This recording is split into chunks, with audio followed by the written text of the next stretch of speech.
What's up, guys? Thank you for tuning in to PWF Empire Live. This is an impromptu show. We just decided to jump on camera and discuss the situation that's going on with the WWE World Heavyweight Champion Seth Rollins, and I guess he's technically not the WWE World Heavyweight Champion anymore, because if you have not heard, per WWE.com, WWE World Heavyweight Champion Seth Rollins has torn his right ACL, MCL, and medial meniscus and will not be able to defend the title against Roman Reigns at Survivor Series. A tournament to determine a new champion will instead take place at the event. As first reported on Twitter by ESPN, Rollins suffered the injury last night at a WWE live event in Dublin, Ireland, and is expected to miss 6 to 9 months.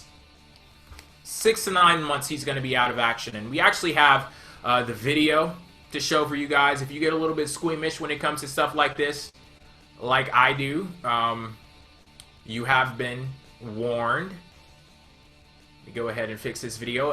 In the meantime, I want to welcome my co-host Evan to the show. What's up? I know it's bad circumstances that we are here, but you know, I guess this is what we have to do. We discuss the hottest topics in the world of wrestling, and this is a very unfortunate topic, but it is one that is definitely going to have a reverberating effect on WWE.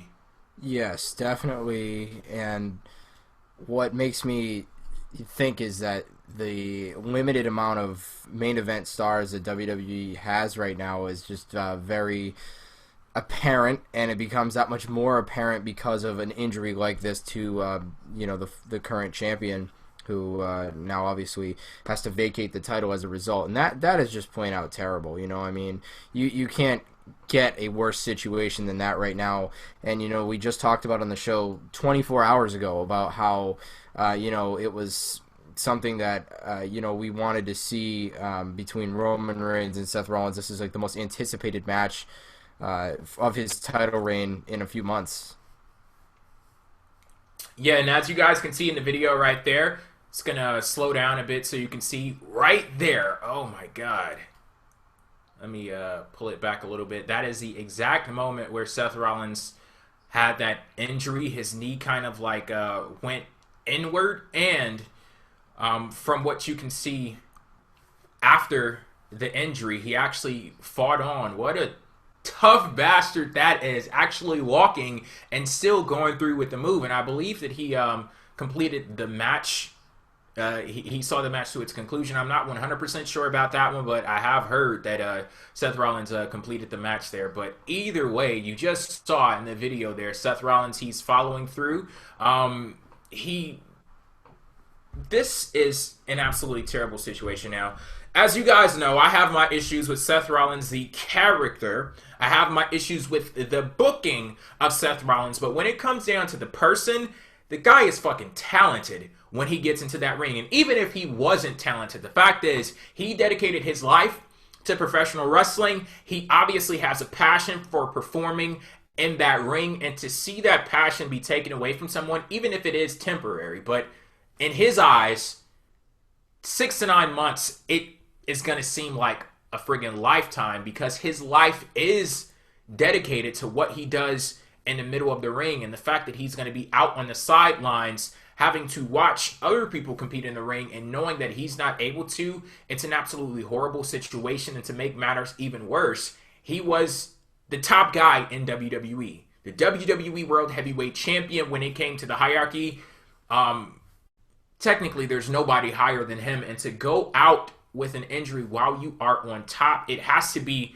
a very crushing moment. So before we even discuss anything else, best wishes to Seth Rollins, and hopefully you guys, whatever deity you pray to or wherever you get that inspiration and those good vibes, if you want to pass those on to Seth Rollins, please do so.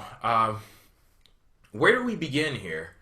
This is the second year in a row where someone has won the WWE World Heavyweight Championship in the main event of WrestleMania, and they've been forced to vacate the championship due to injury. I don't know, like, what are your immediate thoughts with everything that's going on right now, Evan?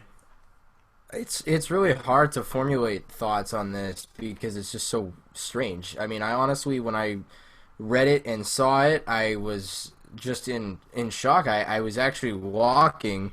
I was leaving work and heading to my car when I was just happened to look at my phone, and then I actually stopped moving. I was just like, "What? Wait, what? You mean Seth Rollins is injured? Like, this is just nuts." I mean, one of those moments where like you had to actually do a double take to really believe it, because he's such a resilient guy, known for the CrossFit, known for being in such great shape, and he is in such great shape. This goes to show you that no matter who it is, no matter what the situation is, anything can happen. Any freak accident can happen. Any time your leg could come down the wrong way and it could really do some damage. And obviously by what we saw in that video, you could see that he simply just doesn't land right. It's crazy. Yeah, just man, and as you said, it's kind of hard to formulate thoughts on this because isn't something that you can predict. This isn't something that, isn't a match or a match result or anything like that. Like, it comes completely by surprise, and that doesn't take away from the effect that it is going to have on WWE. And look, I'm not going to beat around the bush. I am not going to downplay the significance of this injury, because the fact of the matter is, right now, WWE is fucked. They really are, and there's no other way that I could possibly describe it. You have Seth Rollins, the WWE World Heavyweight Champion. He's injured. Daniel Bryan, he's injured. Randy Orton, he's injured. John Cena, he's off on the sidelines on a break. Maybe he's nursing injuries. Maybe that's one of the reasons why he took the break, but it just wasn't so significant. So, like, you have to be out. But he took a break, and you could. I'm pretty sure he's fighting through some nagging injuries himself. You have Rusev, who's injured. Not necessarily saying that he's a part of that elite group in WWE, but the fact is you have a lot of people who are injured right now. And when I look over the current superstars that WWE has on their roster, like I said, they're fucked, because Seth Rollins, for better or for worse, is such an important figure on WWE TV. And I use the term overexposed. I believe that Seth Rollins is overexposed because he's just on the TV so much. He's been involved in so many different storylines and converging plot points, all on Seth Rollins. He's a very important figure in WWE, but it does not matter whether he's overexposed or not, because the fact is, whether it's good or bad, he's still such an important piece of the puzzle in WWE. And with him being gone, there is a huge void in the show. I was going over the roster attempting to determine who's next in line, who is now the top heel in WWE, and I honestly could not come up with an answer. I looked over the roster and I'm like, no, I'm not naming Sheamus because of this, and I'm not naming this person because of that. Like, it's going down the friggin' line in WWE. There's a whole list of excuses because of how piss poor WWE has been at cultivating talent. Now you're in a situation where you have all of these top stars who are out, and you're in dire straits right now. Like, this is full-on crisis mode, and if they are not panicking, then I don't know what the hell is going on. We need to maybe check somebody's pulse to see if they're still alive, because if they're not panicking, I don't know what the reaction to this story could possibly be other than panic and crisis. Because this isn't the type of thing where he's out for a month and will be back, by the time Royal Rumble rolls around. Like, this is the type of injury where we'll be glad to see him in the summer of next year. You're hoping pre-SummerSlam that he can return. You already know through WrestleMania you're not going to see Seth Rollins. That's a crazy thing to think about. And he is, whether for better or for worse, with the character, he's still one of the best performers you have, and I would argue that he is the best performer that you have. And see, that's something that I think that we've on this show gotten heat for, is at times because we've said we dislike Seth Rollins as a character, but people aren't listening to when we say it's the character we don't like. It's not the guy we don't like, because as far as a performer goes, he still puts on great matches. Even when he was in the middle of some of the most ridiculous feuds, he was a part of, he was still putting on good matches. He's still a great wrestler, and he's still one of my favorites. And that's why it frustrates me so much to see his character be the way it's been. Not because, it's because I love the guy. He's great. He's a fantastic competitor. So why wouldn't I want to see him do well? And without him the thing is, like, I've always said this, and I've tried to effectively communicate this every time I talk about to Seth Rollins. The guy was too damn talented for the character that WWE gave him. He was too damn talented for the booking that served as a friggin' anchor to who he is. Because when you send Seth Rollins out there shouldn't be any doubt in my mind that guy is the fucking best. When he goes out there and he says he's the face of the company, there shouldn't be any doubt in my mind, because when he gets into that ring, he handles his business. But when you're in a situation, and this was so weird but so interesting at the very same time, I had someone who sent a comment to me on Twitter, and they said, every time I see Seth Rollins in a segment with Triple H and Stephanie, it feels like they're playing some big practical joke on him. And do you realize how crazy that is? Because what he's basically saying is he gets a weird vibe every time he sees Triple H, Stephanie, and Seth Rollins. So it's either A, they're doing that shit intentionally and they are playing a practical joke on him, or B, they failed so horribly at booking this guy to be strong that you put a viewer in a position where it seems as if to them every time he's on screen with Triple H and Stephanie, it's a joke. And that shouldn't be the case with someone as talented as Seth Rollins. And every time somebody attempts to remind me of the fact that Seth Rollins is great in the ring and that is what should matter, I always say this: if WWE starts using Seth Rollins' in-ring ability as a selling point, then I'll start buying. But if you look, actually, don't even take my word for it. Go look at Seth Rollins' feuds, line by line by line, and see the central, the core storylines, the core messages in all of those feuds, and see how time and time and time again his in-ring ability was deemed insignificant by the booking. It's not me not giving Seth Rollins credit. It's the WWE creative team doing him a disservice with a guy so fucking talented as he is, not letting him go out there and let his talent tell the story. And that was a problem. That was the problem that I had with Seth Rollins for his entire title reign. Yep, yeah, that's exactly how it is, man. But now we're looking at a time where things are really volatile for WWE. I mean, this is just like a really, gross situation to be in if you're WWE. But, I mean, they can solve this problem. There could be a top heel that could easily take that spot, and they could have characters that fit right into the main event.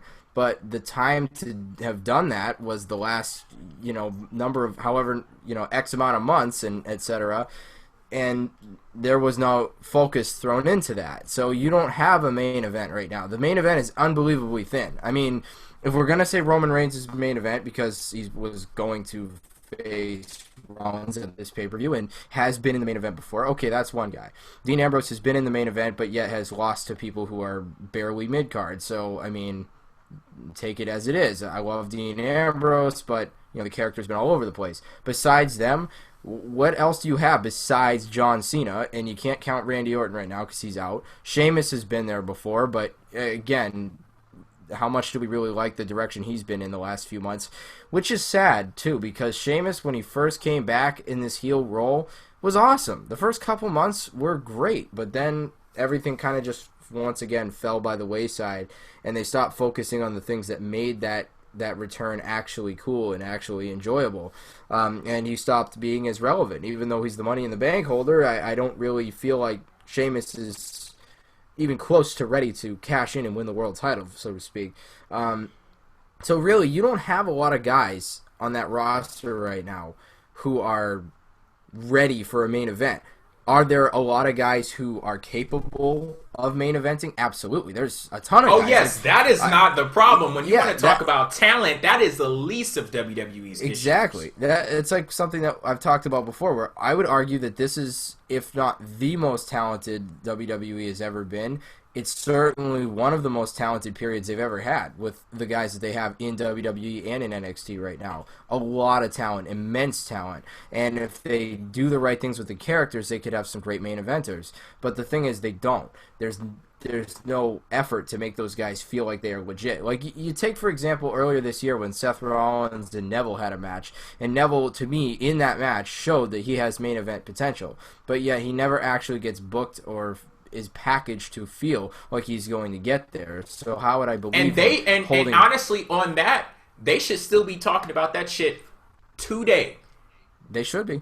Neville took the WWE World Heavyweight Champion to the limits. Like, this is one of WWE's greatest failures. They don't know how to tell stories anymore. They don't know how to tell stories in defeat anymore. Look at the story they were attempting to tell with Becky Lynch, how the crowd was chanting her name and singing her damn song and humming along to the music after the match was over, because her match with Sasha Banks down in NXT, where she lost for the NXT Women's Championship.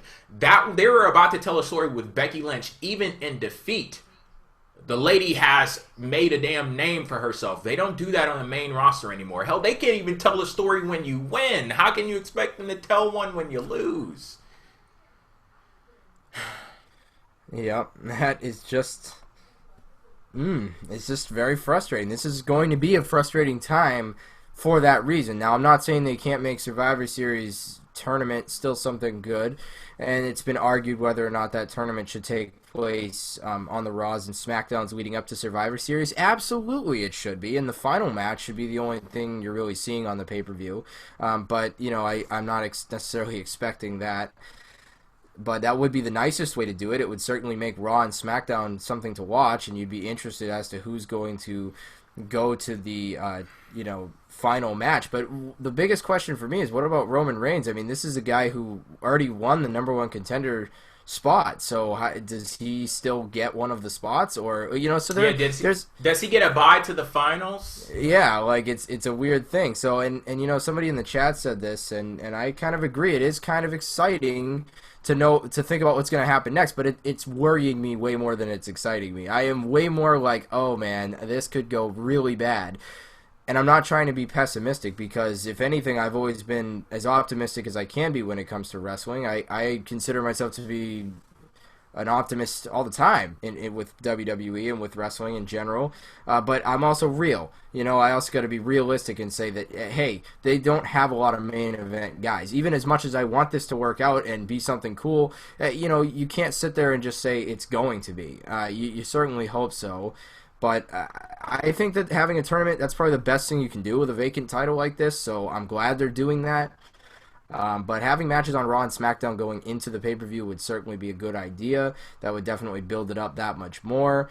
I think that we do have to play a little bit of the waiting game and kind of see what happens on next week's Raw as well. I don't think we need to really jump the gun on too many things here, but, at the end of the day, the biggest thing here is that Seth Rollins being hurt is it's extremely huge. It changes the game. It's going to change the direction of this company for the next number of months, because even if the plan was to have Roman Reigns win the championship at Survivor Series, let's just say that was the plan, Seth Rollins was still probably going to be a central part of the championship picture, at least for the remainder of this year and maybe into next year as well. And you factor in the fact that he was probably going to still have a heavy involvement in a pretty big type of match at WrestleMania too. So you had to figure that Seth Rollins these next few months was going to be involved in some decently big storylines. He wasn't just going to get dropped off the face of the earth after holding the title for 8 months. So it doesn't work that way. This is crazy. Has ramifications that extend far beyond Survivor Series. Exactly. So, when it comes to the long-term plan, like WWE might have had it, and, they don't really make long-term plans, at least not cement ones, because they're sometimes writing Raw an hour before it goes on the air, but they usually have a plan as to where, things are going to go. Tentative. Obviously, they change that like 15 times. Penciled in. That's why we end up with some fuckery, because it's never actually, in stone. But whatever ideas they had, and I mean any of those ideas, they could have had a stack this thick, and they probably just literally threw it out the window after this happened, because you have to factor in Seth Rollins' injury and how much that affects, Rollins obviously being out for all this time. You have, storylines that are going to be changed, and it affects the other wrestlers. This has an effect on Roman, Dean Ambrose. Yes, because here's the thing: like when you say when you use those names, Roman Reigns and Dean Ambrose, as two people who could, elevate to that main event portion in WWE, like I'll agree with you, but I only do that by default, to be quite honest, because Dean Ambrose definitely is not ready.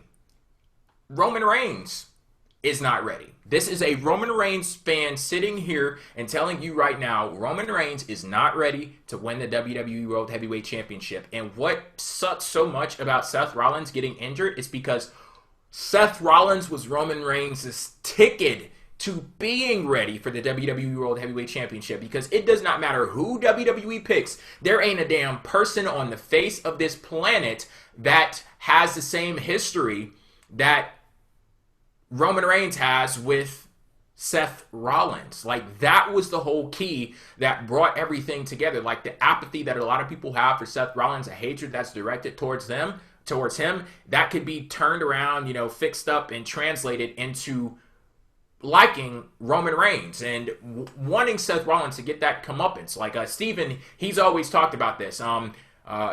He wants to see Seth Rollins get his comeuppance by someone beating him for the championship that he has screwed over. Like, there's a lot of story there to tell with Roman Reigns, and it does not matter who he faces. If he ends up in the finals of this Survivor Series tournament, and if he wins a championship, it's not going to have that same feeling as it would have had if it was Seth Rollins in that spot. So, man.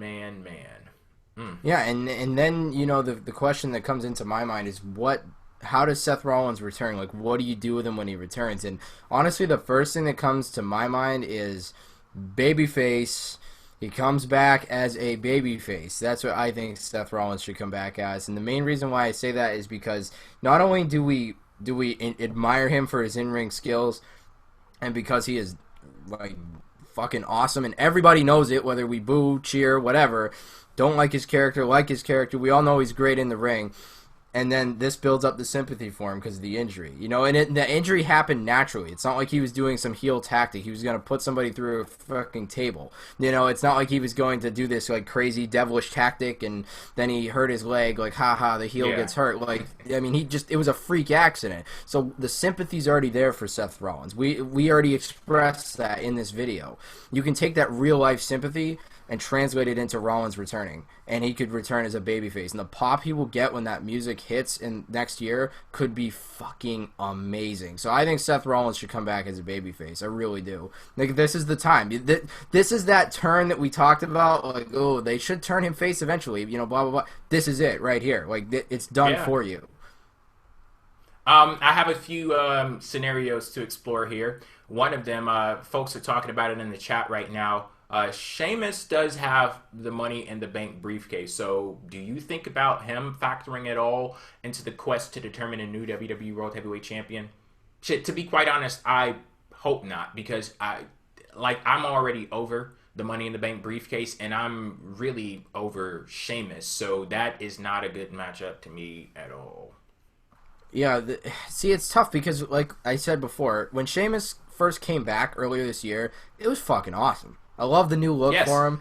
Initially, they were focused on character development. Like, every week they had the guy out there explaining who he was and what his objective was. Because I remember he used to talk about the puny guys in wrestling, and he wants to return to the real men and stuff like that. Doesn't say any of that anymore. Like, he's just on TV talking about his fucking mohawk. Like, that is the extent of Sheamus's character. His mohawk. That's it. He doesn't even want you to hate him as a person. All his heat comes from the damn hair. Like, you have a person who people are now talking about it should be the next WWE World Heavyweight Champion. His entire character is solely based around a damn haircut. That is the extent of his character.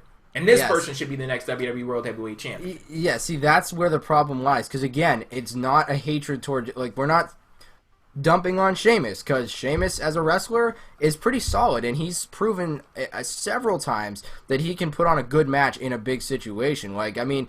Hell, he had good matches with Big Show for the world title a few years ago that I was shocked were good because I wasn't looking forward to them at all. And I was like, this is fucking great. So Sheamus can definitely put on some great matches. He can work really well in the ring. That's not even a problem with me. But where I do find the problem is the fact that I don't have any real way to connect with his character when initially I did. In the first month and a half of Sheamus, I was like, yup, this guy winning the Money in the Bank, that would be great. Him winning the title, that sounds cool. Awesome. Good for Sheamus. This is a good push for him, winning another world title. Yeah, I was talking about him as a top heel. Yeah, and he has that capability, but when you have him in these random six-man tags, teaming up with Barrett, who's arguably the biggest loser in the company, I mean... Like, and again, not to say that I don't like Barrett. I've always liked Barrett. The problem is, again, terrible booking, and by association, they're together. So, where am I supposed to see either one of them as, like, a legit threat? Especially when, like, Sheamus could just be doing better things right now. He could be doing a lot better things right now. And instead, he's been saddled in these random six-man tags and matches that are meaningless. When's the last feud Sheamus even had? I really don't remember. Like, what is the last time Sheamus had a one-on-one feud? Like, I don't even... It was him and Randy Orton, and I understand why you don't remember it.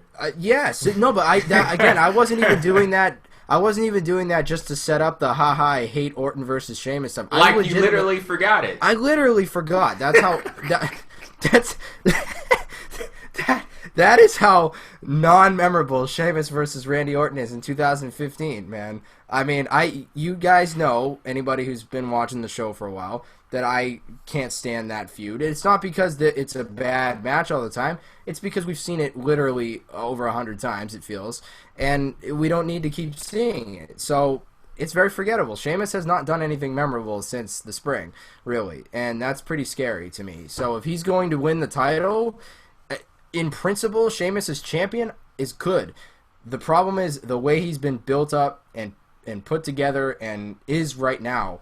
He's not ready to win that championship right now. If you give me the next 8 weeks, he suddenly is like he was back in the spring, yeah, I'll be a little more okay with that. But again, they need to develop characters before they win the championship. It's almost like sometimes I feel like they try to put the belt on the guy to develop him. And that's been the problem a lot of the time.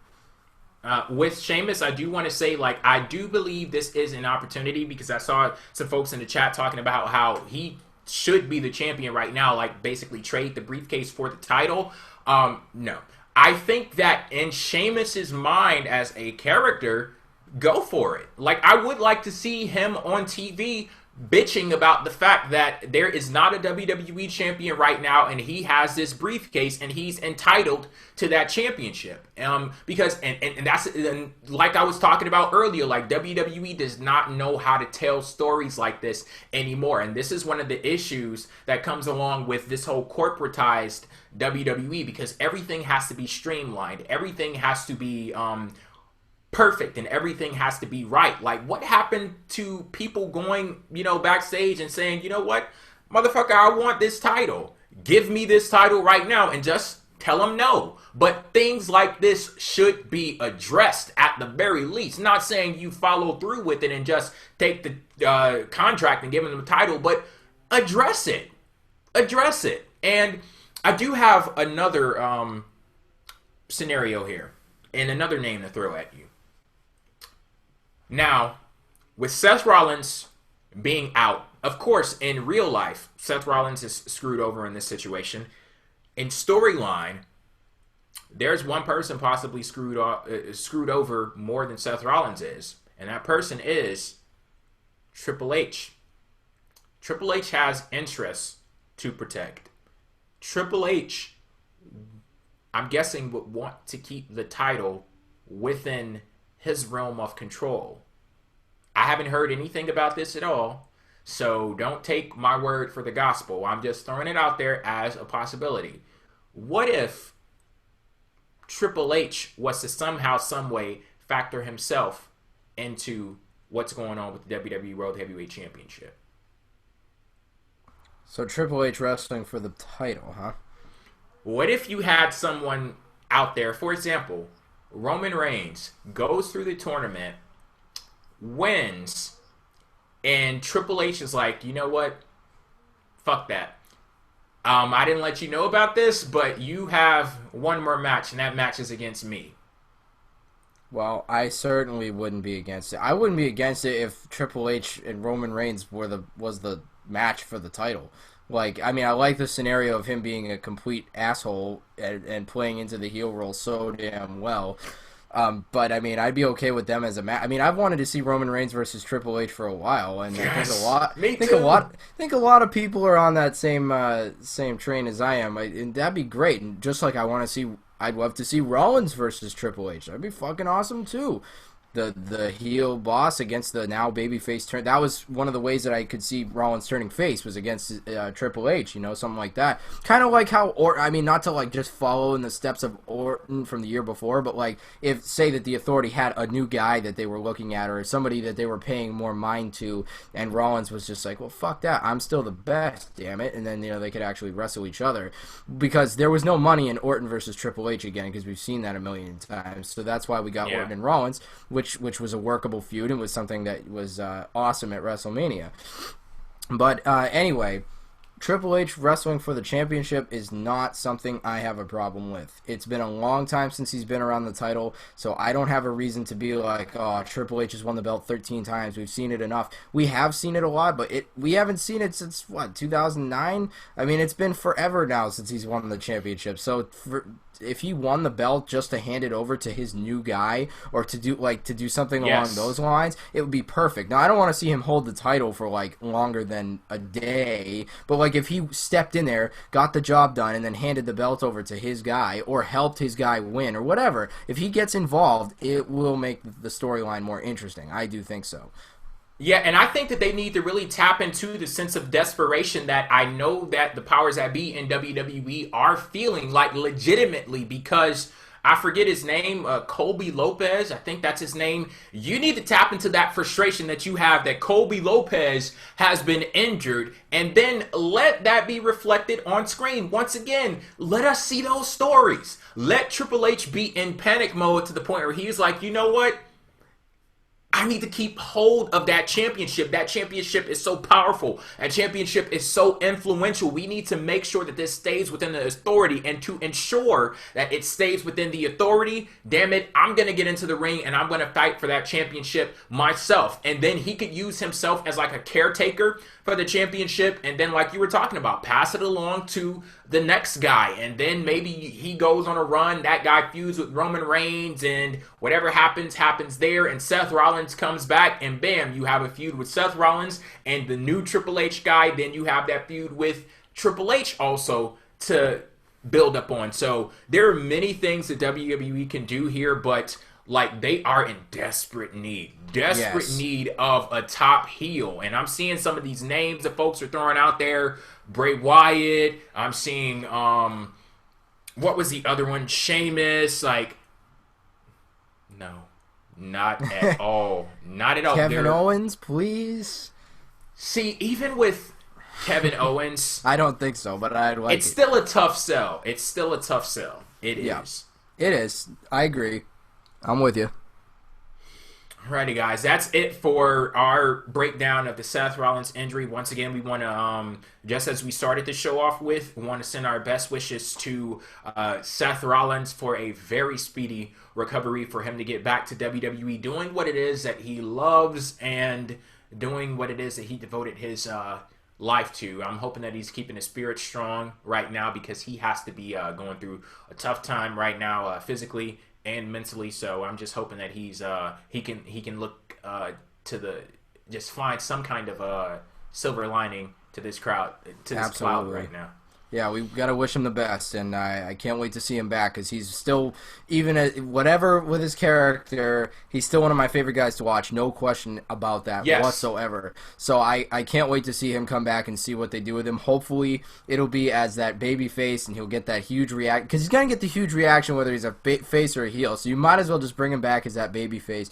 Actually, when the Shield were still together, I envisioned him being more of a face than a heel. And then they surprised me, turned him heel, and he turned out to be a very good heel when booked accordingly. Can be a very good heel. And then when they book him like a coward, then it goes away. But there were moments within that heel run that showed that he's very good at that job. Regardless, I want to see him come back as a face, refreshed, new. Chance for Rollins to do amazing things, and I certainly hope that this injury is the only one that we see and that this recovery goes well for him. But the ACL, that's a really tough injury that is seen in all kinds of different competition sports. ACL and MCL. Yeah, it's like that's as bad as it gets, you know, and I give him a lot of credit for finishing through with that match. It's like, I don't know, I'll tell you right now, you know, you think about it and you say to yourself, man, if that was me, how the hell do you get through that? You know, like that just is a lot of mental toughness. You have to have mental toughness to get through that, and Seth Rollins proved that. So he's already got that I'm going to come back as a face type of sympathy already. Like it's some people said in the chat, similar to Triple H in 2002 when he came back from his injury, you know, the torn quad that he had suffered and then finished the match. It's similar. I mean, that was a little bit of a bigger situation that Triple H was in. This was just at a house show. But regardless, I can't wait for Rollins to come back, so I really am hoping that his recovery goes well, and I hope it's more toward the 6 months for when he comes back rather than the 9. I hope we get to see him closer to as fast as possible is what I'm basically saying. So best of luck to Rollins. Oh, and we got to get to this too, because this is the reason why a lot of people are really pissed off too. I didn't even put the pieces together. We got a tweet from MellowOut713 on Twitter. This is the second time Reigns vs. Rollins one-on-one match was changed due to injury. Because the last time it was Roman Reigns, and this time it's Seth Rollins. Like, when are we going to get that damn pay-per-view match between those two? Maybe they should just do it as like a surprise or something like that. Don't advertise it beforehand. It's almost as if like there's like this kind of curse on that match. Like now both guys have gotten hurt. Like, how does that even work? So hopefully the next time they go for a third time will be the charm. There's nobody left. Yeah. Nobody can get hurt. I mean, the referee gets hurt, it's okay. They have a few guys in the back. Yeah, we got him. You know, if Michael Cole gets hurt, everyone will be happy. We don't have to hear it. You know, that's okay. But you know, we're out of people to get hurt. You know. Alrighty, guys. Thank you for tuning in to this special broadcast of PWF Empire Live. We'll be back next week on PWFempire.com. Thank you all for tuning into this show. You can follow us on Twitter. You can follow me at PWF Empire. Follow Evan at where can they follow you at, Evan? EM Ultra Official. Yes, you got it. There you go. Alrighty. Thank you guys for tuning in. Catch you on the flip side. Peace out.